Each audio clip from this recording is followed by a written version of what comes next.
Learning is quite an intuitive concept. We can look at our own lives and see rather big moments of learning, perhaps learning how to ride a bike or learning a new language. We can also find smaller moments, perhaps more recently, learning the many new features of Zoom or learning how to teach or how to take a class now virtually. As humans, we are naturally wired to learn, but learning can also be very difficult. Learning can be blocked if the conditions aren't right. Maybe we're hungry, or our bike's tire is flat, or we have poor internet connection. We had a presidential election recently here in the United States, and this provides an opportunity to see how learning is made more difficult by the political bubbles that we live in.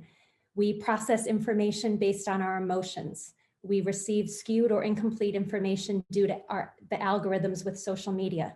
All of this makes it more difficult to learn, despite the diversity and wealth of information available on their candidates, their political stances, even their past behaviors. When we extend this out from the individual to collective settings or governance settings, we can start to see how difficult it might be to get the conditions right to support learning. My colleague, Derek Armitage, who's the professor at the University of Waterloo in Canada, he says it this way: learning is at once an individual cognitive and a social relational process. I'm excited to be here today to talk about the role and the importance of learning in water governance scholarship. How can we address and perhaps overcome these tendencies and challenges in the highly political setting of water governance? Learning can perhaps help us to better evaluate and repurpose our institutions and processes in a way to produce water governance that is more responsive, more inclusive, more ecologically sound, and maybe even more equitable and just. I live in the Colorado River Basin. It's an international river basin shared between the US and Mexico, home to 40 million people, more than 24 federally recognized Native nations, a number of protected areas, including the iconic Grand Canyon National Park. The river is managed through a series of compacts, laws, court decisions, regulatory guidelines, both domestically within the US, but also with international treaties and agreements. Living in and studying the politics of water governance in the Colorado River has provided me with a window into the pathways, the processes, and the products or the outcomes of learning, and also some of these obstacles that can hinder learning.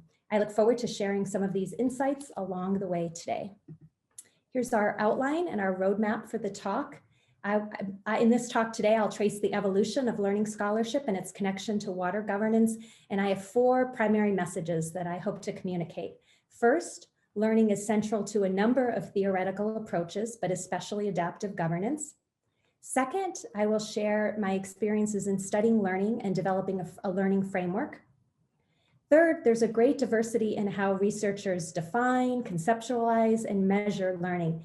In addition to adaptive governance, learning is also important to social-ecological systems, climate change adaptation, collaborative governance, and policy change scholarship. We even heard earlier today with the speakers Martinez and Cabello, they talked about learning in their presentations on co-production and the science policy interface. And finally, I'd like to conclude the talk with this argument that we need to better connect learning theory and practice. So how can we draw lessons from the learning research to better inform how we practice water governance? So this first message, learning is central to adaptive governance. Well, earlier this month, Professor Dave Houtema gave a talk on adaptive water governance, and this is really a great place for us to begin today. We learned from Professor Houtema's talk that adaptive governance is a way of infusing learning into governance, and adaptive governance needs institutional designs that facilitate experimentation, learning, and change. And this is just a snapshot of the 3 readings that Dave had assigned, or that he included along with his talk. And you can look at each of these readings and really see an emphasis on learning. So for example, Folk talks about developing the capacity of individuals to learn effectively from their experiences as an important part of building knowledge and skills into organization. They talk about learning to develop adaptive expertise. Houtema talks about this notion that institutional design calls for careful experimentation and learning from experience. And Brian Chafin and colleagues, when they did a review of adaptive governance definitions and research, they argue, or they find that adaptive governance really fosters a learning environment. And they also find that an increased focus by scholars on learning processes. So how are scholars and researchers studying and approaching learning in environmental governance more broadly and in water governance? And what value might frameworks play? So this brings us to my second message, which is this notion that frameworks are important to the study of learning. Over the past 2 decades, I have been collaborating with Tanya Heikkila, a professor at the University of Colorado, Denver, on a body of learning scholarship. Our original intention was to comparatively assess these large ecosystem-based water management systems in the US. And like any good research project, we kind of went astray. In conducting our field work in a few of these large collaborative watershed efforts, like the Florida Everglades, we were struck by the interest and the desire among stakeholders to learn about learning. And these photos here are quite emblematic of the Florida Everglades: acres of swamps, sawgrass prairies, subtropical jungles, home to a number of rare and endangered species like the American crocodile, the Florida panther, the West Indian manatee. It's a flat and watery park. It's also referred to as a river of grass. It's a national park in the US and also a UNESCO World Heritage Site. Today, South Florida is considered to be one of the largest hydrologically controlled systems in the world. It has undergone significant urban development, large sugar production. The ecological impacts from the extensive land cover changes and habitat fragmentation are intense.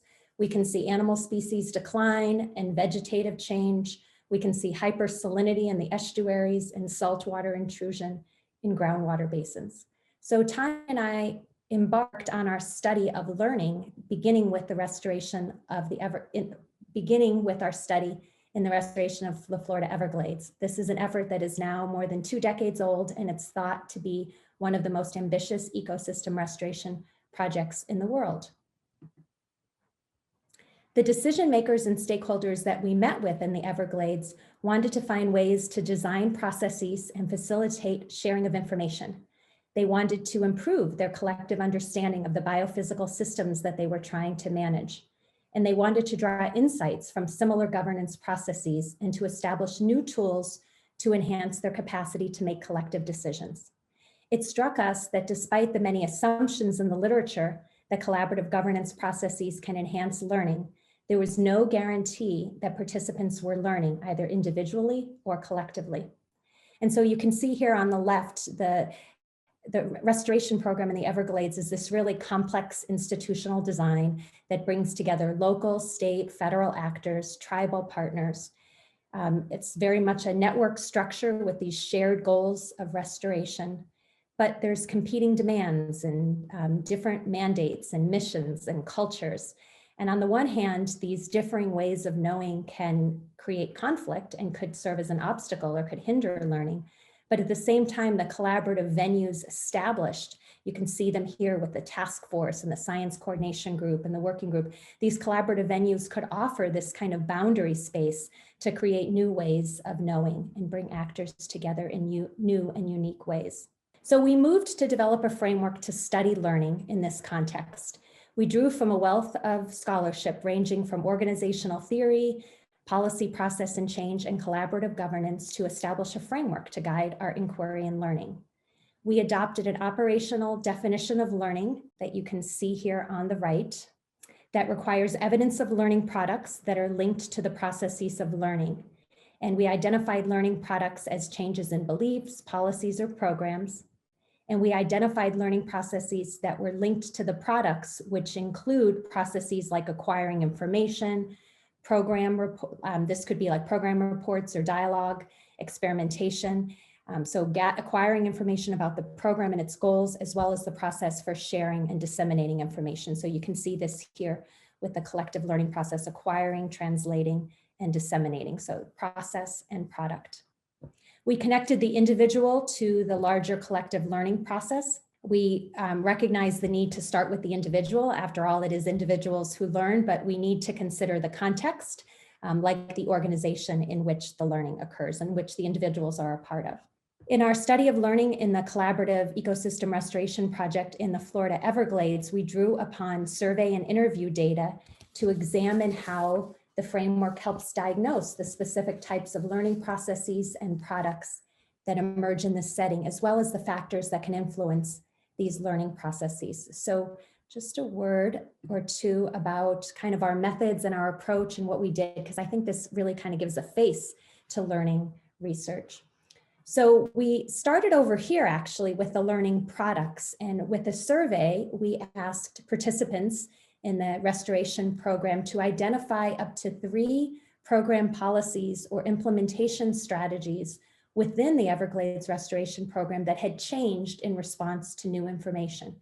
So we were looking for products that were collective changes in program strategies or policies of the program. We then followed up with questions to further connect the learning product to the specific learning processes. So we kind of went backwards then from the product to the process, asking how new information was acquired, how that information was processed and then shared within the collaborative program. Using the survey data that pinpoints where learning processes emerge within or even external to the collaborative program allows us to then draw inferences about the role of structure, social dynamics, technological or exogenous factors that can then shape these learning processes. And then you can see over here on the right, this Accelerate 8 program. We then did kind of a mini case study within our kind of larger survey project here, because this was the #1 kind of learning product. It was the learning product most identified by the participants in the restoration program in the Everglades. And so we then did a more in-depth analysis of we could look more deeply at the learning processes and the factors that shape learning with regard to this specific programmatic change. And Accelerate 8 was a package, a series of projects that the state water management agency was initiated at a moment in time in the Everglades restoration project. And the case study allowed us to trace or follow the process of the factors that precipitated learning, as well as an exploration of how these factors can interrelate. And we used data for the subcase. We relied on interviews from key informants, but also programmatic reports and documents. And then from this, we developed a set of propositions about the factors that we think can influence those processes. So we have a number of propositions that we develop in the paper, like learning is more likely in a collaborative setting that's open. Learning is more likely in a setting where actors interact frequently and the members have established and shared goals. And learning is more likely in a collaborative setting where the functional settings are very discrete, amenable to experimentation, and technology kind of supports that, is available and reliable.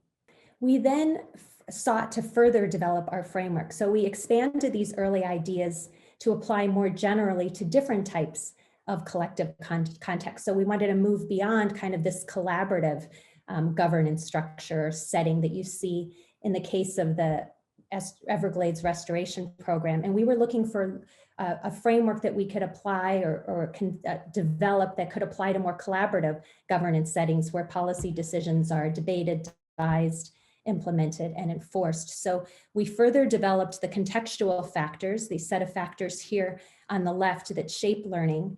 And we devised these factors into these 3 overarching internal characteristics of a collaborative setting that impact the learning processes. And these include the institutional structure, which is really what determines the roles and the positions of the actors. And it can include things like the role of leaders in a particular governance structure and how leaders can foster ideas and information sharing and a willingness to experiment and take risks and make mistakes. And of course, leaders can do none of those things. Therefore, they can hinder learning, a particular position of a leader. We also looked at social dynamics, and these are the interrelationships and all of the communication patterns that occur. And then this third feature or characteristic of the collective setting, this contextual factor that we call technological and functional domain. And this really involves the types of technical or substantive activities produced by the group, along with the information and technological resources and tools, maybe their databases or information systems or communication infrastructure that actors draw upon when undertaking these activities. So you can look at the framework kind of by starting at the left with these kind of 3 contextual factors that shape learning. And you have these arrows that move to then this process, this notion that these factors shape then what this learning process looks like of acquiring information, translating that, and disseminating it, which then out of a learning process you can have, you may not, it's not always guaranteed, but you may have some kind of collective learning product that comes out. Maybe it's more cognitive in nature, like beliefs, or how people change their minds, opinions about something, or maybe it's more behavioral, a new strategy, a new policy, a new decision. And those products, there's an arrow that takes you back around. Those products, of course, can then impact these contextual factors and exogenous factors. We added to this framework because we know exogenous factors, some kind of external shock that's part of the physical system or the political system or economic, can impact the learning process and can also shape those characteristics that are more internal to the governance system. And we certainly saw that in that Accelerate 8 program. In the Everglades, the program came about largely because of a shock to the system. The US federal government basically withdrew under the Bush administration and quit coming to Everglades meetings and really just didn't formally withdraw from the process, but kind of this very informal withdrawal. And the state officials really developed that program kind of in response to keep the program moving. So you can kind of see how exogenous factors, at least we could see, could play both positive and negative roles. And we know that from a lot of the research that's written in social ecological systems of the role of shocks. So for us, the value of a framework to studying learning, like the one that I've just presented here, is that it gives you a clear definition of the concept of learning. What do you mean by learning? It gives you a conceptual map. It allows you to start to unpack concepts and factors in empirical work. Just last year, Tanya and I served as guest editors for a special issue on learning in the Journal of Environmental Policy and Planning. And you can see there's just a snapshot of the table of contents from that special issue. And you can see a diversity of topics covered, from climate change to forest planning to municipal flood policy.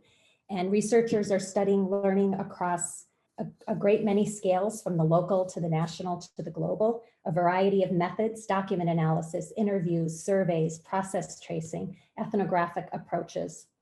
And their researchers are exploring different aspects of the learning framework. So for example, DeVout and Patterson, they looked at flood risk governance in the Netherlands, and they found that slow moving factors like demographic trends can also have a substantial impact on learning within policy making processes when they build up and reach a threshold point. So they argue for the importance of paying close attention to the temporal dimensions of exogenous factors in learning, and not just looking at maybe at a crisis at a particular moment in time.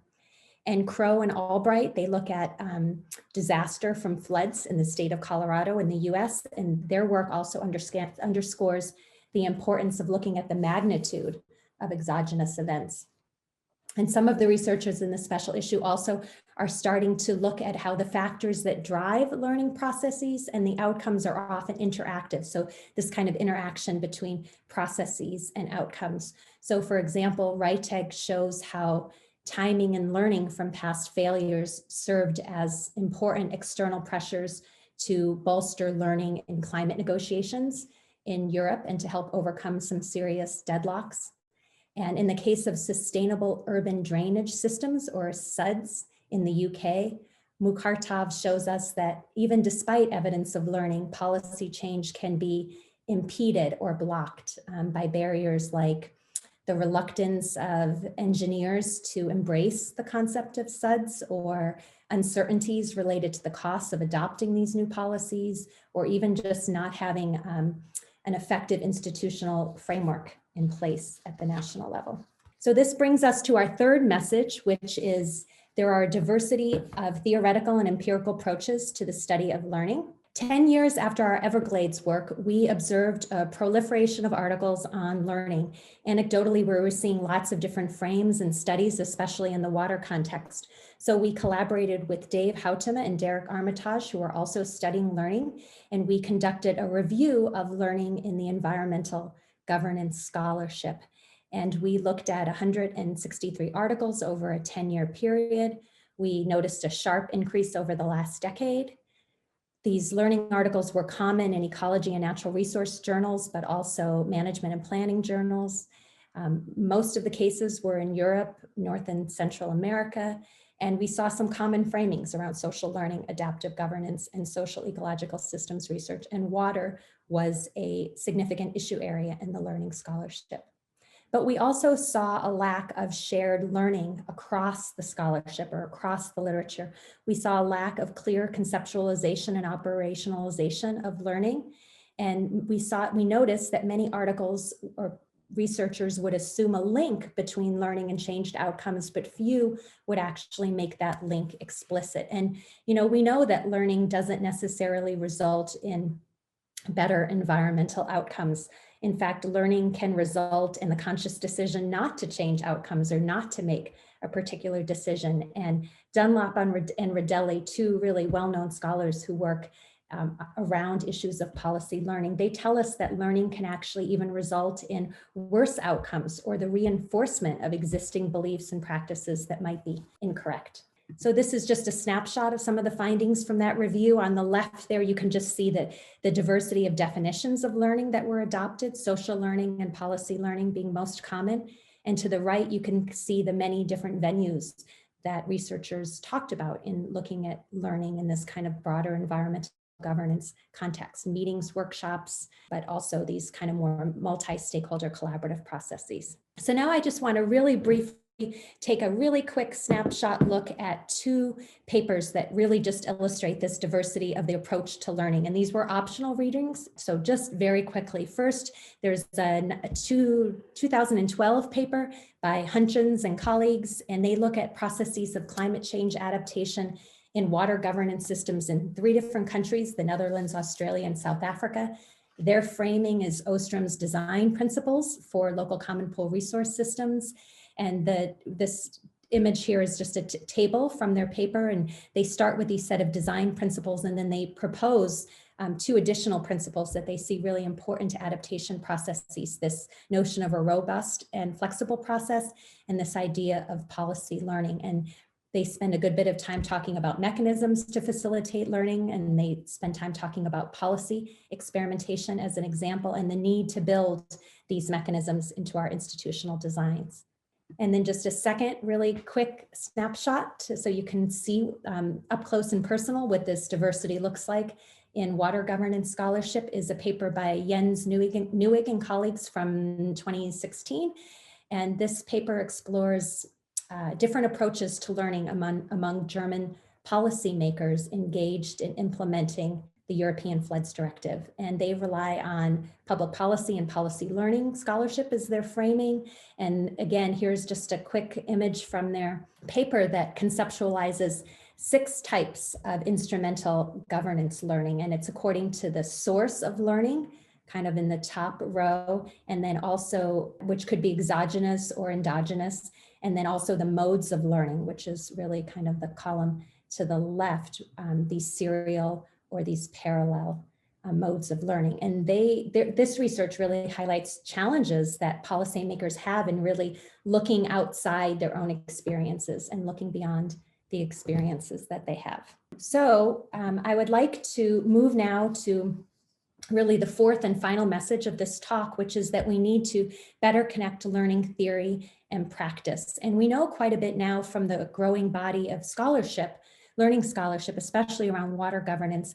And I argue that this can help inform practitioners who engage in and manage environmental planning and decision-making processes. So I'd like to highlight 3 factors that we can draw from the scholarship that could help foster learning in water governance. The first is face-to-face dialogue that is open and ongoing. This is a consistent theme across the studies of learning in environmental governance. We know from our review piece that we did on learning that workshops are a common mechanism. From the Everglades, we know the importance and the value of field trips.